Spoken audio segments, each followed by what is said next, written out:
எல்லாம் நான் தான் சமைச்சிருக்கேன். பெருசாலாம் ஒன்றும் இல்லை. ஆளுக்கு 2 தோசை, ஒரு முட்டை தோசை. ஏன் இன்றைக்கி எனக்கு தோசை வரலன்னு எனக்கு தெரியல, ரீசன் தெரியல. அதனால் ஏதோ சுட்டு வச்சுருக்கேன். இன்றைக்கி அதுக்கு சைடிஷ்லாம் பார்த்திங்கன்னா அம்மா செஞ்ச 3 தொக்குலையும் பேலன்ஸ் இருக்க தொக்கு தான் நமக்கு சைடிஷ். வேறு எதுவும் சைடிஷ் இல்லை. வாங்க சாப்பிட்லாம். உங்கள் வீட்டிலலாம் என்ன சாப்பாடுன்னு கமெண்ட் பண்ணுங்கள். என்னென்ன தொக்குனா பூண்டு தொக்கு, இது வந்து பரண்டை தொக்கு, இது வந்து மணத்தக்காளிக்கிற தொக்கு. 3மே செம்மையாக இருக்குது. எனக்கு 3மே பிடிச்சிருக்கு. எல்லாத்துக்குமே பிடிச்சிருக்கு.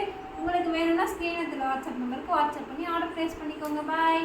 மங்களம் ரோட்டில் பல்லடத்தில் இல்லை இந்த தொட்டியப்சி கோயிலில் இந்த வீடியோ பார்த்து பூனைக்குட்டி வேணும்னா நம்மக்கிட்ட இருக்கிற 2 பூனைக்குட்டியுமே நான் கொடுத்துடலான் இருக்கேன்.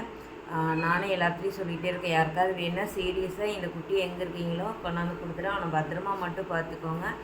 வேணும்னா அவனை மெசேஜ் பண்ணுங்கள். பிஸ்னஸ் நம்பருக்கு உங்களோட நம்பரே கொடுங்க.